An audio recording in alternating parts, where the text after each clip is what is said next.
Do you know how much it costs to buy the night of this beautiful woman? The answer is $400, and it was given to me by her. Well, I only needed to produce a fake check that could be easily made.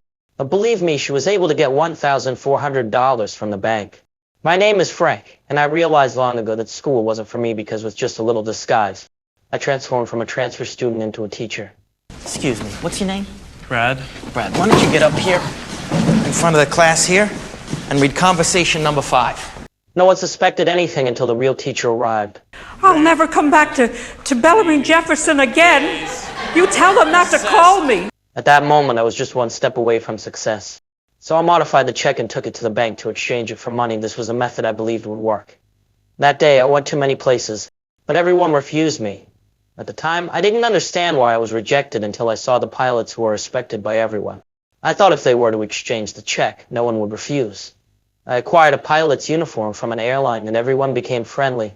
And I successfully got $100 from the bank. My son bought me a Cadillac today.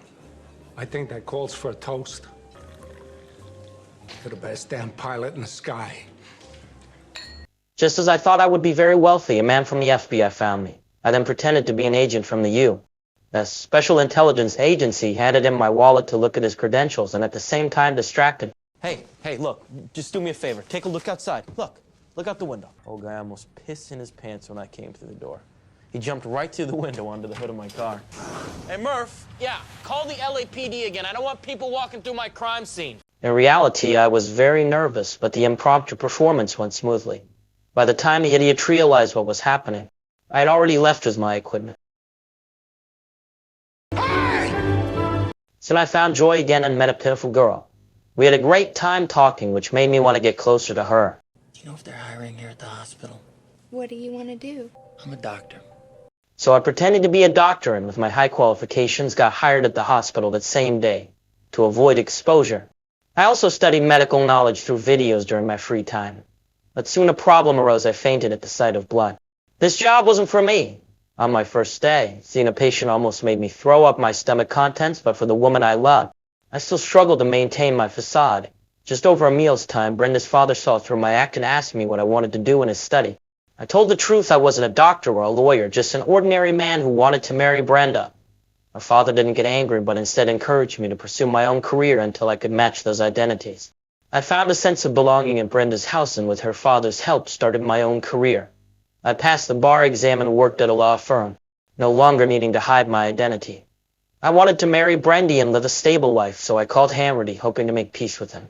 But in the past few years, I had used fake checks to defraud $3 million, so Hanratty wouldn't stop. The news of my marriage gave him direction. At my wedding party, he came with his colleagues. I took my new wife, Brenda, upstairs and confessed everything, my past identity, the fake degree, and that I truly loved her. But the amount of information was overwhelming, and Brenda couldn't communicate at all.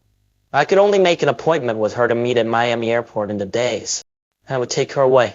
2 days later, I did meet Brenda, but as I stepped forward to greet her, a man seemed to say something to her. This made me unbelievable. Brenda had betrayed me. Everyone around looked suspicious. After a brief moment of thought, I reclaimed my identity as a pilot. As I expected, the men's eyes were drawn to the girls, and no one paid any attention to me. Another Christmas night, Hanratty found me in a small town in France.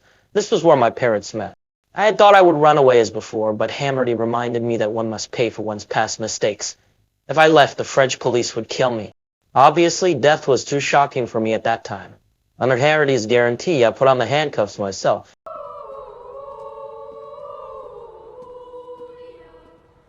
But when I came out, there were no police outside, only a choir. I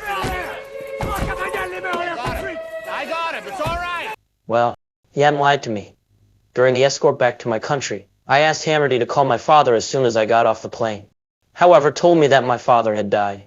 He accidentally fell from the train platform and broke his neck. I had thought there would be at least a father waiting for me at home, and I had thought I still had a chance to start over.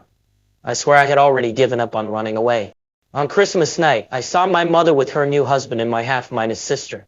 I realized that after my father's death, there was no one else I could rely on. So when Hanratty came with people to arrest me, I didn't resist. I just wanted to get on the bus and get away from this place.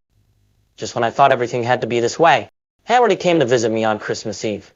He brought me my favorite comics, and I also helped him deal with a tricky Czech fraudster.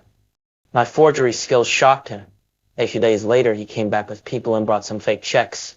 I was very familiar with these fraudulent methods and could spot several unreasonable places with just the naked eye. This also gave me my freedom back. Hanratty became my guardian, and I joined the FBI, mainly responsible for handling economic crimes. In fact, when the desk was piled high with files, I realized that freedom was only relative. When I saw the pilot's uniform again, I thought about running away. How'd you do it, Frank? How'd you pass the bar in Louisiana? I had thought Hanratty was coming to persuade me to go back, but he wasn't. He just said many emotional things and told me he would be back at work on Monday. On Monday, I was late for a very long time, but we tacitly agreed not to mention the reason. How did you cheat on the bar exam in Louisiana? I didn't cheat. I studied for 2 weeks and I passed. Sometimes I felt like these experiences were like a dream. At the age of not yet 20, I had gone through things that most people could never experience in a lifetime, but it didn't matter. If there was still anyone in the world worth caring about, it could only be Hanratty.